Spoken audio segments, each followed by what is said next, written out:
नुमान, आज जो मैं आपको बातें बताने जा रही हूँ ना, वो आपको तस्वीर का दूसरा रुख भी दिखा देंगी, क्योंकि हुमैरा के पेरेंट्स का और हेयर स्टाइलिस्ट का इंटरव्यू सामने आ गया।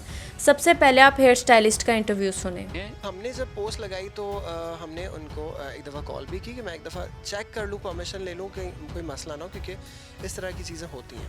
पोस्ट खैर लग गई। उसके बाद एक चीज़ और बड़ी हमने वियर्ड थोड़ी सी नोट की कि पोस्ट लगने से पहले मुझे और उनको कॉल मैंने जब की, उसके बाद भी जब कॉल की तो रिंगिंग हो रही थी, ठीक है, इट वाज लाइक कि कोई उठा नहीं रहा।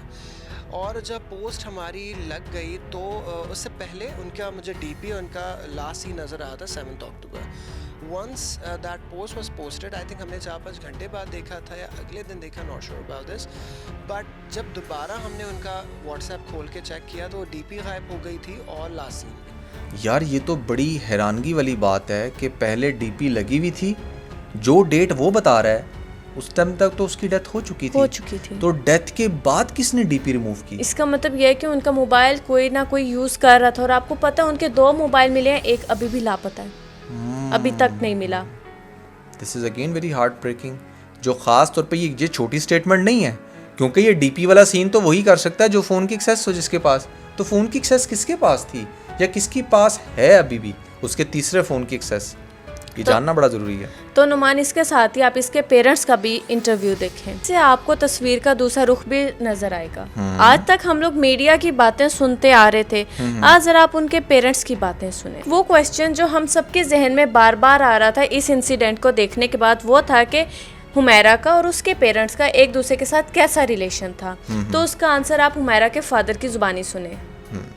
बेटी सबको प्यारी होती है, क्या बात, और अल्हम्दुलिल्लाह, और वो अपनी जो लाइफ में अपने वो कॉलेज में जाना आना, और मैं छोड़ आता था या मेरा बेटा छोड़ कर आता था। अच्छा, ये क्वेश्चन तो आपने सुन लिया ना, मुझे इसमें थोड़ा ऐसे लग रहा था कि एंकर ने जो है वो सवाल गंदम और जवाब चना वाला यहाँ पर काम हुआ है, लेकिन शायद अगर इनकी एज को देखा जाए तो उसका भी फैक्टर हो सकता है। इसके बाद अगला क्वेश्चन ये उनसे होता है कि क्या आपने वाकई में डेड बॉडी लेने से मना किया था, जिसके जवाब में वो ये कहते हैं। उसमें हकीकत ये है, अभी तो मेडिकल भी नहीं हुआ उसका। मेडिकल होगा तो फिर होता है ना, कोई रिजल्ट निकलेगा तो फिर लाश लेने जाएंगे। यार कितनी हैरानगी वाली बात है ना कि आपकी बेटी की, आपकी बहन की डेथ हुई हुई हो, जस्ट इमेजिन, और आपको कोई फ़ोन करे और कहे कि इस तरीके से हमें उसकी मैयत मिली, और आप कहो कि नहीं पहले मेडिकल करवा लो। ऐसा तो होता नहीं है। या तो फिर वही बात आपके वाली आ जाती है कि वो उम्र के इस हिस्से में है कि उनको कुछ अंदाज़ा नहीं हो रहा कि वो क्या बात कर रहे हैं। Otherwise it's a very sensitive matter. आप ऐसे कभी भी किसी को फ़ौरन से नहीं कह देते, अगर कोई आपके इतना क्लोज हो कि नहीं भाई आप फॉर्मेलिटीज़ पूरी कर लो फिर आप हमें डेड बॉडी दे देना। तो नुमान, दूसरी बात ये भी तो हो सकती है ना, उसके जो फादर हैं वो खुद भी डॉक्टर हैं, तो डॉक्टर्स के लिए मेरे ख्याल से ये चीज़ सुनना, वो हर अच्छे तरीके से ना उसकी बारीकियों को बात की समझ सकते हैं कि अच्छा इस तरह से कोई डेड बॉडी मिली है, इतना टाइम पुराना, पुलिस को लग रही है, तो उसकी कुछ फॉर्मेलिटीज़ होंगी जो वो पुलिस ने पूरी करके ही हमें डेड बॉडी देनी होगी। शायद आप उनके इधर भी बात करने के अंदाज को देख लेना, ऐसे ही लगता है जैसे वो रूड बात कर रहे हैं। असल में ना मैं बताऊं, कुछ लोग ऐसे होते हैं जो कुछ भी बोले तो वो लग रहा होता है जैसे बड़े रूड है, बट वो रूड होते नहीं है। रूड नहीं होते। मैंने ऐसे बहुत देखे हैं लोग, to be very honest. Starting में मुझे भी लग रहा था बहुत ज़्यादा कि यार ये अंकल ऐसे क्यों बात कर रहे हैं, बट अब उनका डिटेल्ड इंटरव्यू देख रहे हैं ना तो उनका बोलने का स्टाइल ही है। स्टाइल ही यही है। तो आप ना इनके 20 मिनट के इंटरव्यू के मैं आपको मेन बातें बताती हूँ जिसमें आपको और ज़्यादा क्लैरिटी हो जाएगी कि वाकई मैं क्या कहना चाह रही हूँ। ओके। जब लास्ट टाइम हुमैरा की मदर के साथ हुमैरा की बात होती है तो हुमैरा एक बड़ी अजीब सी बात उन्हें कहती हैं। वो मैं सितंबर का फर्स्ट था, तो ठीक है, और हाँ अगस्त के एंड में तो वो मुझसे बात का फ़ोन आया, उसी का आया फ़ोन, क्या हुमैरा तुम्हारी आवाज़ क्यों बदली है ऐसे, क्या हुआ? मैं क्या रो रही हूँ? मैं क्या? तो कहती है अम्मी मैं ना बड़ी परेशान हूँ, मुझे सपोर्ट करने वाला कोई नहीं है इधर, तो मेरी ना सिम में ब्लॉक करती है। वो कहती हैं कि अम्मी मैं बहुत ज़्यादा परेशान हूँ, ठीक है, मुझे कुछ समझ नहीं आ रही मैं क्या करूँ, और मेरी सिम्स भी ब्लॉक हो गई हैं। अच्छा नुमान, अब ज़रा ये आप आंटी की स्टेटमेंट सुने। कुछ भी नहीं प्रॉब्लम थी, कुछ भी नहीं, अच्छी हंसी खुशी आती थी जाती थी, बस ईद पे आई है ना 24 में, ठीक है, तो इसमें 25 में नहीं आई। फ़ोन किए हैं लेकिन कुछ नहीं हुआ। ये नहीं कर सकता, यही गलती हमारी, हमने इंतज़ार ही करते रहे कि आएगा फ़ोन उसका, आएगा बस। वो कह रही हैं कि हुमैरा हर ईद पर आती थी, ठीक है, हर 2 महीनों बाद वापस आती थी। तो इन्हें ये 10 महीनों में थोड़ा सा भी डिफरेंस फील नहीं हुआ कि यार इस बार तो उसने चांद रात पर नहीं आई, ईद पर नहीं आई, या 2 मंथ्स के बाद उसने चक्कर नहीं लगाया? बिल्कुल बिल्कुल, आपकी बात बिल्कुल ठीक है। बट इसके अंदर जो मेन चीज़ है ना, जो शायद आप इग्नोर कर रही हैं, वो है एज का फैक्टर। आप थोड़ा सा लोगों को रिवेल कर देना चाहिए कि हुमैरा की एक्चुअली में एज क्या थी। एग्जैक्टली मैं आप लोगों को उसकी एज भी बता देती हूँ। सबसे पहले हुमैरा घर के 2 आईडी कार्ड थे, ठीक है। एक उनका आईडी कार्ड जो था वो 1992 की उस पर डेट ऑफ बर्थ थी उनकी, जिसके अकॉर्डिंग इस टाइम वो जब उनकी डेथ हुई वो 32-33 की होंगी। उसके अलावा जो उनका फर्स्ट वाला आईडी कार्ड था उसमें उनकी 82 की थी शायद डेट ऑफ बर्थ, 82 या 84 के राउंड अबाउट ही थी, मुझे अभी फ़ौरन से याद नहीं आ रहा। तो उनकी ये वाली एज थी जिसके अकॉर्डिंग वो 42-45 के राउंड अबाउट बनती है। और मेरे अंदाजे के मुताबिक ये जो पहली वाली जो भी बताई है, जो दूसरी वाली शायद जिसमें 82-83 वाली, हाँ, ना, ये इसकी एग्जैक्ट एज होगी। उसके पीछे रीज़न सबसे बड़ी ये है कि अगर आप एंकर को इस पॉइंट पे सुने, ये तस्वीर आपने भी देखी होगी इसकी फादर की, काफ़ी फेमस हो रही है। जब इसके बारे में वो पूछता है कि ये कब बना के दिया था पोर्ट्रेट उन्होंने, तो वो भी ये कहते हैं कि इसके नीचे डेट लिखी होगी, और वो डेट फिर बाकायदा बोलकर बताता है, और वो क्या है 2002। मतलब आज से तकरीबन 20-22 साल पहले, 23 साल पहले उसने वो पोर्ट्रेट बनाया था। और जिस कैलिबर का वो पोर्ट्रेट है ना, उसको आई डोंट थिंक सो कि 18, 19 या 20 साल की उम्र की बच्ची से कम बना सकती है। वो बड़ा अच्छा, बड़ा मेहनत वाला वो एक पोर्ट्रेट था।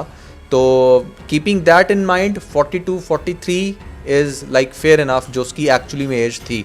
आई डोंट नो कि हमारी इन्वेस्टिगेशन एजेंसीज और बाकी सब लोग उसकी एक्चुअल एज तक क्यों नहीं फिगर आउट कर पाए, या उसको क्यों नहीं बता पाए लोगों को कि उसकी उम्र थी क्या। इसका एक बहुत गहरा कनेक्शन है। आप लोग सोच रहे होंगे कि why I am talking about as lot, ये आपको आगे जाके पता चलेगा। लेकिन एक पॉइंट तो यहाँ पर क्लियर होता है जिसकी वजह से मैंने एज का भी जिक्र किया, वो ये कि जो इसकी मामा के बारे में बात कर रही थी कि अगर वो 42-43 के, तो आप उसकी मदर की एज भी देखें ना, वो 60-65, और फिर एकदम से कैमरास के सामने फादर 75 के होंगे मोर और लेस। तो उनको नहीं पता होता, या जो बंदा खास तौर पे कैमरास को फेस नहीं करता उनको नहीं पता होता कैसे रिस्पॉन्ड करना, और कुछ उसकी टोन वैसे भी जरा रूट सी है। अच्छा नुमान, इसके साथ ही एक अहम क्वेश्चन उन लोगों से पूछा जाता है जो हमारे सुनने में भी बहुत ज़्यादा आया था कि इन दोनों बाप बेटी के दरमियान कॉन्फ्लिक्ट्स बनते थे इस सोशल मीडिया को लेकर, इस फील्ड को लेकर, ड्रामा इंडस्ट्री को लेकर।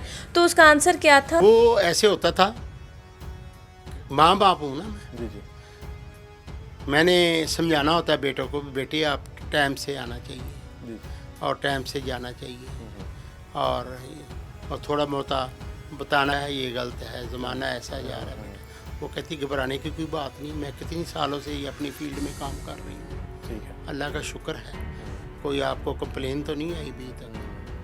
उसके बाद नुमान बहुत ज़्यादा ये बात फैलाई गई कि जो हैं हुमैरा जो थी वो बहुत ज़्यादा फाइनेंशियल क्राइसिस का सामना कर रही थी।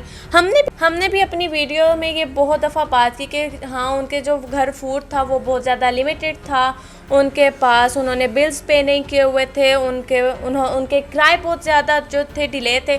लेकिन उसका जवाब ही ना इनके फादर ने काफ़ी लॉजिक के साथ दिया है। आप वो ज़रा जवाब भी सुने। वो इतने पैसे कमाती थी, वो जितने पैसे कमाती थी सारे यतीम खाने खुद लेकर जाती थी, कपड़े शपड़े उनके जो उनके।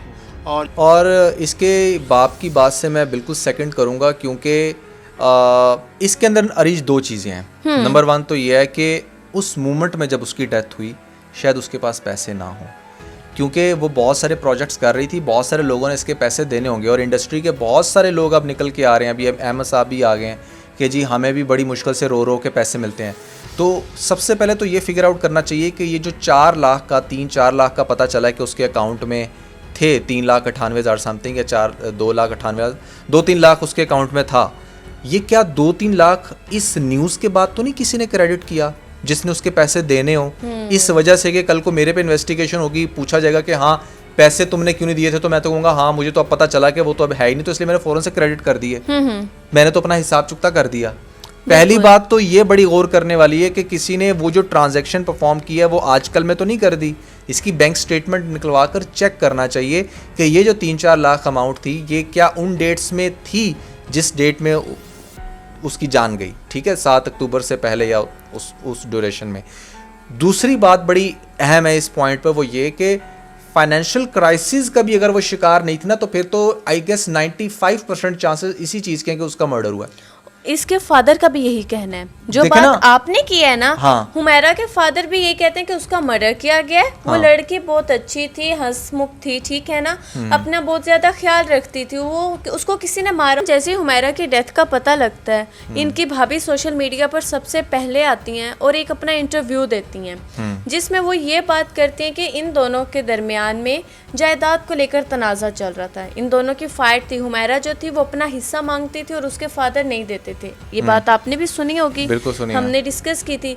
लेकिन हुमैरा के फादर कहते हैं कि ऐसा कुछ भी नहीं है, हमारे दरमियान कभी इस चीज़ को लेकर कोई भी तनाज़ा नहीं बना। मैंने ये जो सब कुछ बनाया है, ये अपने बच्चों के लिए बनाया है, ये घर, ये कारोबार, गाड़ियाँ सब उनके लिए ही हैं, मेरा उनसे क्या ताल्लुक़ था।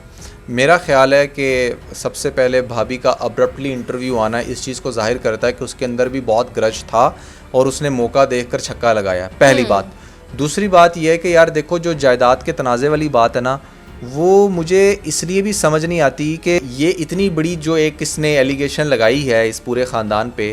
ज़रा सोचने वाली बात यह है कि जब किसी शख्स को डिवोर्स हो जाए तो वो क्या बोले, क्योंकि अगर आप इसके हस्बैंड है, पता नहीं वो क्या भाई है या देवर बताती इसका है। देवर बताती है ना, वो जो इंटरव्यू में आया था मास्क लगा के सबसे देवर पहले, बताती वो है। देवर है इसका। उसने, अगर आप उसकी स्टेटमेंट यहाँ पर चलाओ, तो उसने कहा था कि जब डाइवोर्स हो जाए तो फिर उसके बाद तो कोई कुछ भी कह सकता है। आई थिंक कि वो इसी चीज़ का रिस्पॉन्ड कर रहा था, क्योंकि वो क्वेश्चन पूरा नहीं दिखाएगा। मेरा ये ख्याल है कि वो इसकी भाभी का ही जिक्र कर रहा होगा। उनको डाइवोर्स हो चुकी है, अब जब डाइवोर्स हो जाए फिर कुछ भी आप कह सकते हैं। जब वो इतनी देर वो गायब थी, उस ड्यूरेशन में आए हैं, उसकी डेथ के बाद आए हैं, तो मोर लाइकली कि उस टाइम फाइनेंशियल का भी एक बहुत बड़ा इशू था उसको। और उसको भी, मतलब उस चीज़ को भी मद्देनजर रख के हम कह सकते हैं कि किसी ने उसको मिसयूज़ किया। फाइनेंशियल क्राइसिस का शिकार जब लड़की होती है, देखें भूख बड़ी जालिम चीज़ है। आप सबको खाना मिल जाता है तो ऐसा लगता है कि जैसे यार ये तो कोई बात ही नहीं है। उन लोगों से पूछो, उन लड़कों से पूछो, उन लड़कियों से पूछो जिनके पास नहीं होते। लड़कियां तो ख़ास तौर पे मैंने देखा है कि जो इंडिपेंडेंट होती है और पैसा नहीं होता ना, तो वो गलत कामों में लग जाती हैं।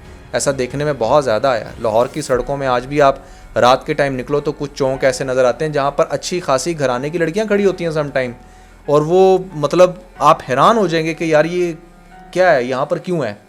तो financial crisis is a big issue, ठीक है ना। और उस टाइम कुछ भी उसके साथ ऐसा चल रहा था या नहीं चल रहा था, इसकी अब इन्वेस्टिगेशन बड़े आराम से हो जाती, क्योंकि 3-4 लाख उसके अकाउंट में मिल गया है। वो किसने दिया है, उसने डिले तो नहीं किया था, उसके साथ तो नहीं कोई कम्युनिकेशन हुई थी हुमैरा असगर की उन मोमेंट्स में, ये जानना सबसे पहले ज़रूरी है।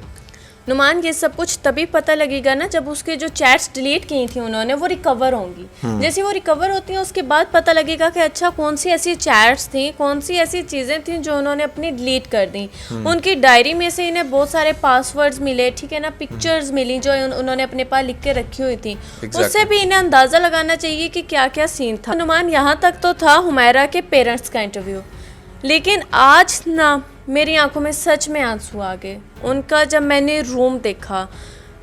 मतलब कि अब आप लोग सोच रहे होंगे कि अच्छा यार रूम देखकर ऐसे क्यों आंखों में आंसू आ गए। एज अ गर्ल मैं समझ सकती हूँ कि एक लड़की ना अपने रूम को बहुत दिल से, बहुत प्यार से सजाती है। वो बिल्कुल अपने रूम को ना अपने लिए एक हेवन का वो शक्ल दे देती है, अपनी वो हेवन बनाती है उसको। आप यहाँ पर हुमैरा असगर के भी रूम को ज़रा देखें, कैसे उन्होंने खुद से पेंटिंग की हुई हैं, खुद से पोर्ट्रेट बनाए हुए हैं, उसके साथ उन्होंने बुक्स रखी हुई हैं। अपनी उन्होंने एक बुक भी राइट करके लिखी जिनमें उन्होंने अपने जो था ना उनके जहन में चलता रहता था, जो थॉट्स थे उनके, उन्होंने उसको राइट किया हुआ है। आप ये बाकायदा उनका वहाँ पे राइटर की जगह पे उनका नाम भी देख सकते हैं। And you know she went to the NCA. मैं भी एनसीए गया है, वहाँ ऑब्वियसली मेरी कोई बैचमेट तो नहीं होंगी क्योंकि वो 42-43 की हैं, बट एनसीए में ऑब्वियसली ये पाकिस्तान का एक ऐसा इदारा है, ब्रिटिश ने इसको बनाया था, और उसके बाद वहाँ के जो आर्टिस्ट है ना वो बहुत ही डिफरेंट है। वैसे तो और भी बहुत जगहों पर आर्ट सिखाया जाता है, पंजाब यूनिवर्सिटी में उधर, लेकिन वो एनसीए की थी तो वो आर्ट उसका रिफ्लेक्ट हो रहा था। अगर आप उसका रूम देखें, मतलब क्या कमाल के उसने पोर्ट्रेट्स बनाए हुए, कितनी कमाल का उसका आर्ट वर्क था। और लिटरली एक एज एन आर्टिस्ट की नज़र से भी अगर मैं देखूं तो एक जेम थी वो। आई डोंट नो कि वो इतना ज़्यादा शोबिस को पीछे क्यों भाग रही थी, क्या था उसके अंदर, जबकि उसके पास ये जो स्किल है ये ज़्यादा मोनेटाइज हो सकता है इन टर्म्स ऑफ मनी, अगर मैं इसको कहूँ तो। बहुत अच्छा स्किल था उसके पास, उसने रूम बड़ा अच्छा से डेकोर किया बिल्कुल। होता। इसके साथ ही मैं आपको एक मजे की बात बताऊं, उन्होंने अपने लेटेस्ट इंटरव्यू में ये भी कहा था कि वो अपने आर्ट की एग्जीबिशन करवाएंगी।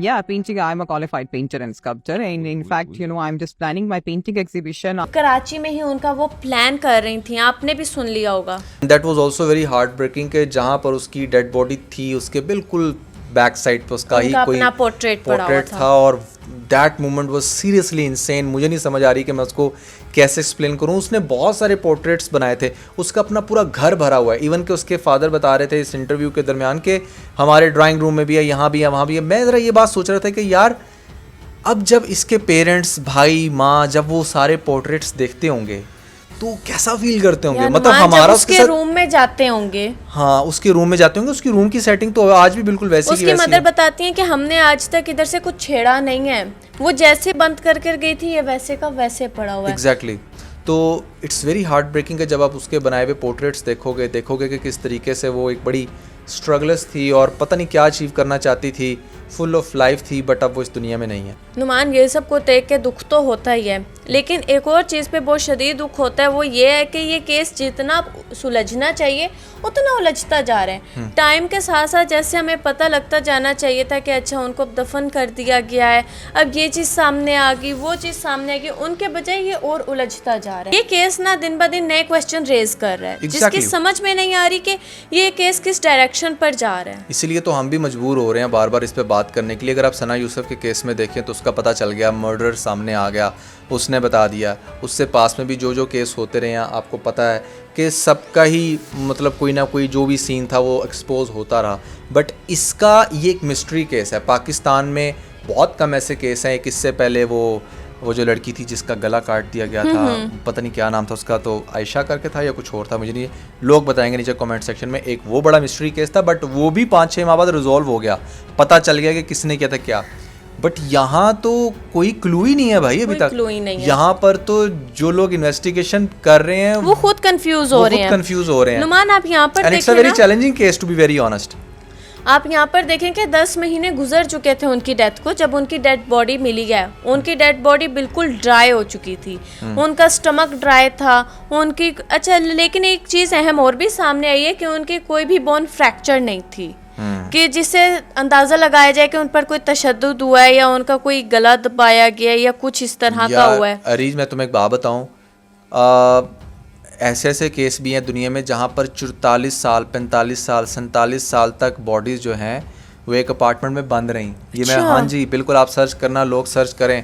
एक लेडी थी, वो ऐसे टीवी देख रही थी, वो मतलब अपनी वो रिक्लाइनर में बैठी हुई थी और वहीं पर उनकी डेथ हो गई। वो चूँकि उस घर को ऑन करती थी, जो हमसाए वगैरह किसी ने भी इन्वेड नहीं करना पसंद किया कि इनके घर में जाया जाए, क्योंकि ऑब्वियसली किसी की पर्सनल प्रॉपर्टी में आप नहीं जा सकते। और वो इतने साल बंद पड़ी रही, ना कोई आता था ना जाता था। वो उस लेडी को कोई था भी नहीं ऐसा कि वो आके देखता।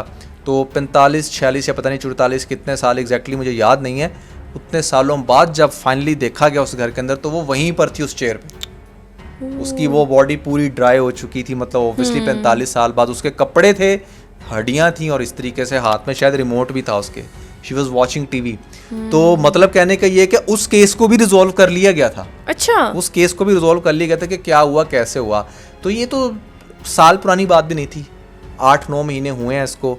अगर हमारी इन्वेस्टिगेशन एजेंसीज थोड़ा सा मेहनत करें, इसको सीरियस लें, क्योंकि इससे ना अब जितने भी क्लूज निकल कर आ रहे हैं वो उसके मर्डर के आ रहे हैं। मर्डर की तरफ और अगर मर्डर के हैं तो आई थिंक हमें मर्डर को फाइंड आउट करना चाहिए। हमें पता होना चाहिए कि एक लड़की जो फुल ऑफ लाइफ थी, जो एक आर्टिस्ट थी, जिसके आगे उसका फ्यूचर था, जिसने अपनी पूरी फैमिली को स्टेक पे लगाया इसलिए कि वो अपने जो भी उसके ड्रीम्स हैं उनको वो अचीव कर सके, वो क्यों चली गई भाई? और 7-8 महीने 9 महीने उसकी बॉडी पड़ी रही, किसी ने क्यों नहीं इस चीज़ का ख्याल किया? तो ये वो चीज़ें हैं जिनका मेरे ख्याल से आंसर मिलना बहुत ही ज़्यादा ज़रूरी है। सो या that was everything about this bold couple episode 68। I hope कि आपने इस वीडियो में भी बहुत कुछ सीखा होगा, और हम मज़ीद भी कोशिश कर रहे हैं इस केस से रिलेटेड जो भी फैक्ट्स एंड फिगर्स हमें मिल रहे हैं हम उनको ज़रूर डिस्कस करेंगे। और हाँ, चूँकि हम बड़ी मेहनत कर रहे हैं आप लोगों के लिए सारा कंटेंट लाने में, आप लोगों से सिर्फ एक ही फेवर है कि वीडियो को लाइक लाजमी कर दिया करें और इस चैनल को सब्सक्राइब करना मत भूलिएगा, क्योंकि हम चाहते हैं अगर आपने ये वीडियो यहाँ तक देखी है तो आपको अगली वीडियो का भी नोटिफिकेशन सबसे पहले मिले। इसके साथ ही ना बहुत सारा ख्याल रखें। खुदा हाफिज़।